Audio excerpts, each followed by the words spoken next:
Lately, I've been receiving a lot of requests to please do guides designed around specific templates for specific nations, and I decided to go ahead and start that series off, and today we are starting with Germany. So today, I have a bunch of templates here that are going to help you in every situation in Hearts of Iron 4, whether it's single player, multiplayer, you have or lost air superiority, you have or lost tank superiority, or you are having issues pushing through France because they have or do not have anti-tank. I would hope you could push through France without anti-tank, but anyway, so if you are having any of those situations, there's going to be a template here that's going to work for you.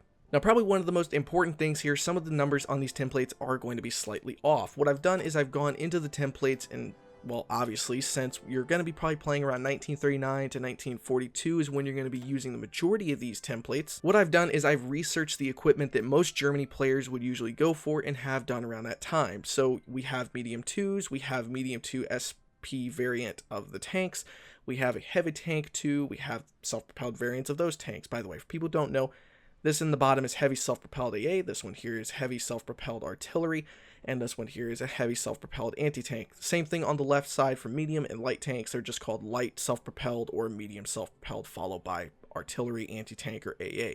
Also, we have gone down mobile warfare instead of superior firepower. I would normally recommend most Germans to go down superior firepower, but because most of these templates are going to be heavy tank design templates, the org is going to be quite low. So if we went down superior firepower, we would be probably 10 to 15 org, but instead we went down mobile warfare, so our org is pretty much almost double on the majority of these templates. So if that's the case, just start removing some tanks and all that kind of stuff and just add motorized, and you should be okay with the majority of these.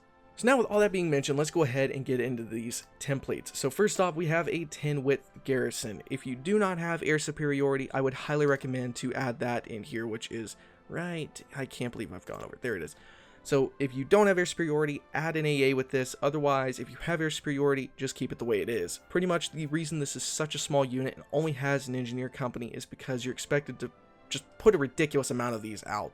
You're supposed to be able to make enough of these you can actually guard the entire coastline of France along with the ports, and probably have 1 or 2 tank divisions in reserve and maybe even some extra infantry divisions in reserve somewhere around Paris or something along those lines you can send to help back these guys up. So these should be just fine to guard ports as long as you have something in reserve to support them. Second, we have our cavalry division. I see a lot of people saying you need a minimum of 10 combat width for cavalry. That's just not true at all. I've seen all the time and even tested it where if you have the harshest amount of pressure on your population and the resistance areas, you can still get away with just 6 cavalry per province. So, or 3 cavalry per division template in a province. So all you need to do is have 3 cav, 1 MP, and these will do just fine to put down all the resistance. Next up, we have an anti-tank division. Now, this is an incredibly simple division here, and this also has anti-tank 2 in it. So this is not a good division if you're going to try to use it as a frontline in infantry. Never, ever, ever do that. This is only designed if you're using a 20 to 40 width infantry division on a front line somewhere, and you're just putting these up so that way if the enemy does attack you with tanks, they're going to go at some point, because it's completely random how the tanks engage units, how you engage units, it's totally random in the battles. So what's going to probably happen if you have enough of these on a line and they're using tanks to push you, if you have probably between the Belgium line, for example, I would recommend having 12 to 18 of these if the enemy is going to use tanks against you. You could probably get away with having, like I said, 12 to 16 of these, and whenever they attack you, eventually they're going to go up against one of the tank units and cause a ridiculous amount of tanks to be lost in the battle. And the idea behind this is to starve them of their tank production and make it to the point where you either buy time for yourself, or you've destroyed so much of their tank production they can't even push you, and it's made them totally weak and you can just walk right over them. Next up, we have a 20 width, is where we're starting now with basic infantry. The idea behind this is a complete reserve unit. So this is just like the Garrison unit, except these are pretty much made to just be line fillers. If you're in a situation where you're low on manpower, but you need really good units, this is probably the second closest you can get, because you have 338 manpower. If you went down mobile warfare, you have 97 org. This is really good for holding against just basic infantry attacks. Now, if they're using tanks, this is going to absolutely get shredded unless you either back them up with these guys up here, or you add an anti-tank gun, which could get quite expensive depending on how many are out in the field.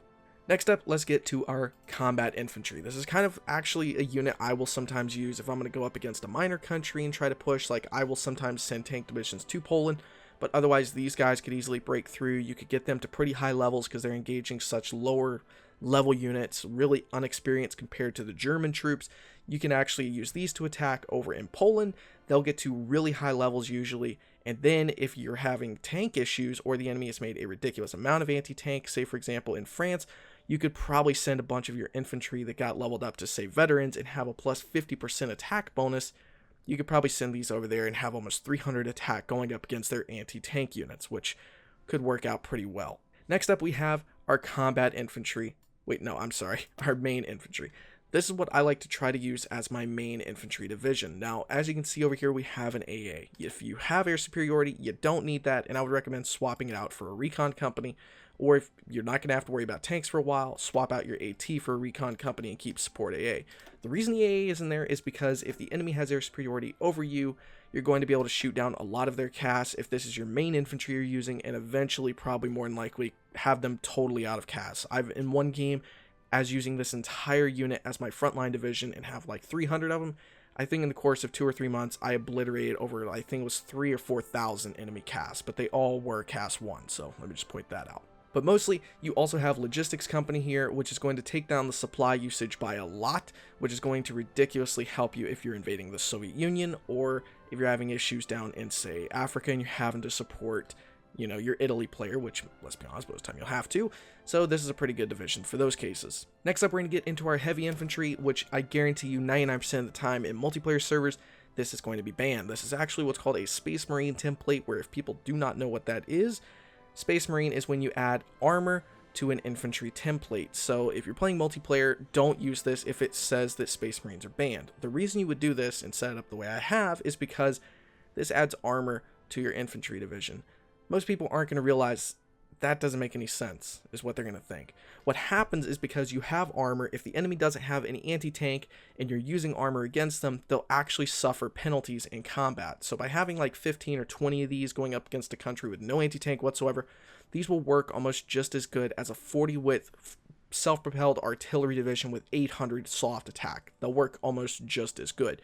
The reason you add support rocket artillery and then support artillery is that also adds about 40 soft attack, but doesn't really do anything for hard attack, and it also adds a little bit of defense. But if you do want to get rid of that, you could add some org, but I would recommend still keeping these in there if you can get them. Now we're going to get to the bread and butter of the German war machine and talk about armor divisions. So here we have a assault gun division.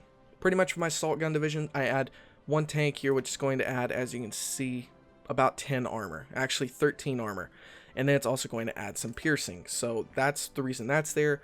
We've got only 3 infantry, or motorized infantry, because that adds 33 organization, but then we have 4 self-propelled medium artillery, and we're almost at 300 soft attack with just a 20-width division. Now, breakthrough is pretty low, so you're going to suffer some casualties more than likely when using this, but as long as you have a signal company, support rocket artillery, support artillery, you're going to do just fine with this template, unless the enemy has really worked on anti-tank. So I wouldn't recommend this going up against a France player in multiplayer, but if France in single player, you're probably going to be able to do just fine with this template if it's the second level. So next up, as you can see here, we have our very first tank division. Now, the difference is here we've added more tanks, taken away some of the self-propelled artillery, and added more motorized infantry. The reason that is because now we have higher organization, which means we can fight longer, and we've only lost about 50 soft attack, but mostly our armor has gone up and our piercing has gone up quite a bit as well. Also, we have an engineer company, logistics, support anti-tank, and support artillery. The reason we have those is kind of obvious. This is more of a division set up to kind of back up the first division here, the assault gun division. This is kind of set up just in case they do try to break through somewhere. Then you can use your engineer company to help you set up a defense with these. Next up, we have this tank division right here. Pretty much is the exact same thing, except we have support rocket artillery, signal company, and I think pretty much everything else in there is the same, mostly, except I think, yeah, we took one motorized out and added a tank. Now, the reason is because it also, again, increases our soft attack here, it increases our piercing a little bit, it increases our armor a little bit, which is going to be very helpful if you're going up against somebody with anti-tank in France in multiplayer. So make sure the support support rocket artillery is in here, because that adds 20 attack. And if you also take that out, you're losing about almost 40 attack by taking those out. So make sure you try to keep this there as long as possible. Next up, we have our third tank division. This works very well in single player against the AI, or say for example you're down in Africa and you have quite a few of these, like say 5, 6, or maybe even 7, which to me seems like a waste. I would recommend a 40 width, but if say South Africa is actually holding El Alamein, you're going to be able to use this if you upgrade the gun on your tank destroyer, and you're going to be able to pierce the South African heavy tanks, causing a lot of casualties to those, and hopefully be able to help you break through El Alamein eventually. Also, one other thing why I have this template open, engineer companies on tank divisions, I recommend to have them if you don't have anything else more important to add, but they're not necessary. See, that's going to probably cause a lot of people saying I'm completely wrong about that, because it does take away the entrenchment, but as you can see, taking it away will actually improve our organization a little bit, our soft attack and hard attack go down a little bit. But the main thing that an engineer company actually ends up doing is just adds your entrenchment and then your defense. Tank divisions, whenever they're going to be used, 99% of the time, you're going to be using them to attack something. They're never really going to be on the defense. Now, the reason I say it like that is because if you don't have to worry about your defense that much, you can fully work on your soft attack and all this other stuff. So we could add, say, support rocket artillery, and boom. Now we're 225 soft attack. Our piercing went down only a tiny little bit. So engineer companies aren't that necessary for tank divisions unless you're expecting to quite often be on the defense with them. So just a little something to take away, just remember that. Next up, our fourth tank division, now we're in the 40 wits. This thing is an absolute beast. This tank right here is mostly made to do breakthroughs on heavily entrenched places like forts, or say for example around, hills, mountains, things like that. Things that normally would cause a lot of casualties, you're going to use this here because you have a lot of breakthrough.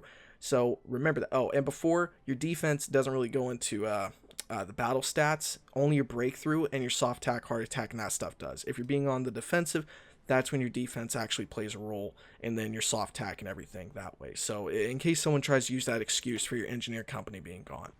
So, and even, yeah, it doesn't really do that much here.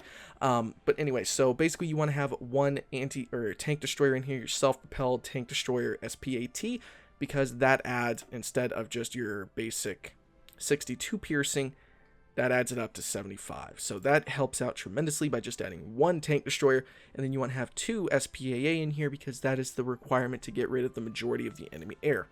Also, same thing for the support anti-air, and you'll cause damage to the enemy casts. Next up is our 5th tank division, which is mostly for breaking through enemy divisions. You're probably expecting some anti-tank units with this, but the soft attack is usually high enough, the breakthrough is good enough, you're going to lose some stuff obviously, but pretty much this is something we want to do. The org is a little bit on the lower side with this division, which you really don't want. You want your org usually normally at least at a minimum of 30, but still for me this division does work out quite often very well against people with anti-tank and multiplayer.